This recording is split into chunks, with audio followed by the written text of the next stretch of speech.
And let me just say one other thing about this.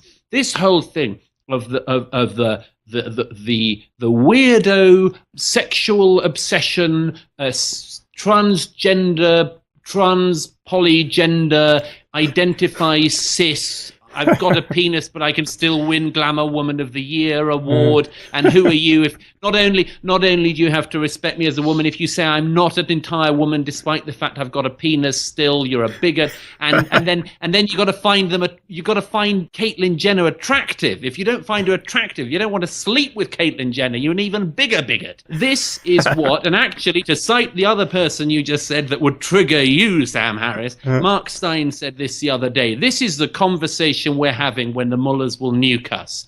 Everyone will be discussing whether somebody is transgender despite the fact they've not had any operation. There's a woman in Britain called Jack Monroe, a fatuous far left-wing so-called anti-poverty campaigner, totally talentless individual. This blogger has recently come out as transgender. She says, by the way, she's not going to do anything about it. We just have to call her transgender and regard her as transgender, but she's not going to get a penis put on her, and she's not going to have her breasts reduced or taken off or anything, and she's not going to... We've just got to start calling her a non-sexual pronoun. Now it's theirs for Jack Monroe. The Pink newspaper, I'm gay, I read some of this crap. The Pink newspaper ran a story about Jack Monroe becoming transgender because she says she is. I think she just wants a bit of publicity. They run a piece about her, and they've got to say there. Jack Monroe wrote a piece on their blog saying that when they was younger, I mean, it's an assault on the language apart from anything else. Anyone who cares about our delicate and beautiful language should turn away now. But we'll all be discussing whether somebody who hasn't got a penis can be a man and whether somebody who has got a penis can be Glamour Woman of the Year when the Islamists come in with Kalashnikovs. It's pathetic. It's a breakdown in our society, and you have to rectify it.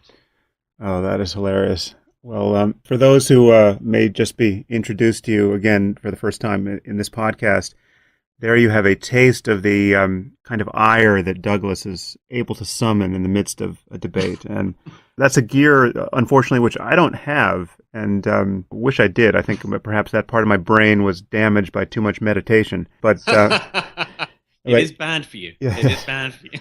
Well, it's certainly bad for this. And you have this gear, and Hitch obviously had it, and it is incredibly useful. So keep that well oiled. Now to the substance of what you just said, though. But first of all, the fact that you're gay, does that give you any more freedom to say what you just said? Or are you also going to get hammered for that litany? Doesn't give you any more freedom. I say it's all about politics. Don't be fooled. Homophobia, transphobia, Islamophobia, all these things are shut up and let me speak. And don't think anything different from me. I've never had a single bit of credit from the left for being a gay man opposed to radical Islam. Of course not. Why would they? I don't want it, by the way. I don't want their pats and their pandering and their and anything like that. But you know, I see all of these things used against people all the time. It's politics. And they don't really care about anything else. They never did. Let's focus on that for a second, because in terms of the anti-intellectualism of all this, for me, it's really the core. People are focused on what you think more than how you think.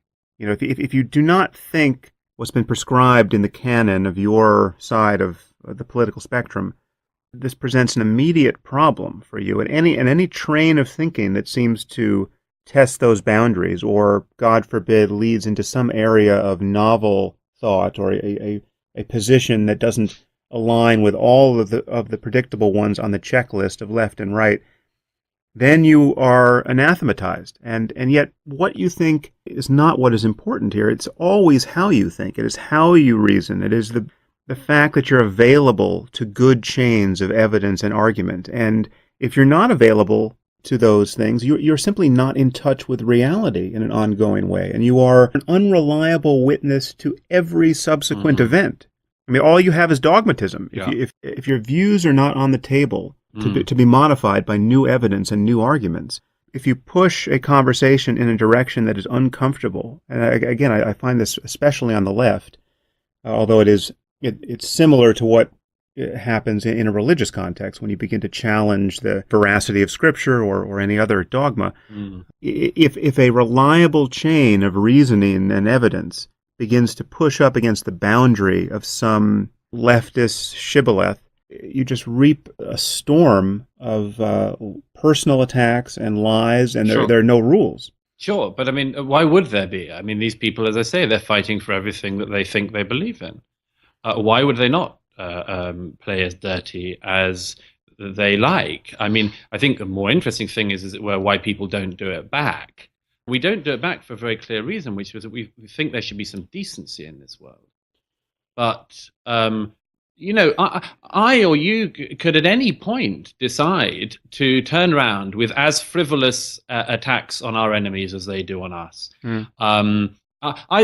We could perfectly easily turn around and say, the problem with Glenn Greenwald is he's such a paedophile. Right. He is such a paedophile.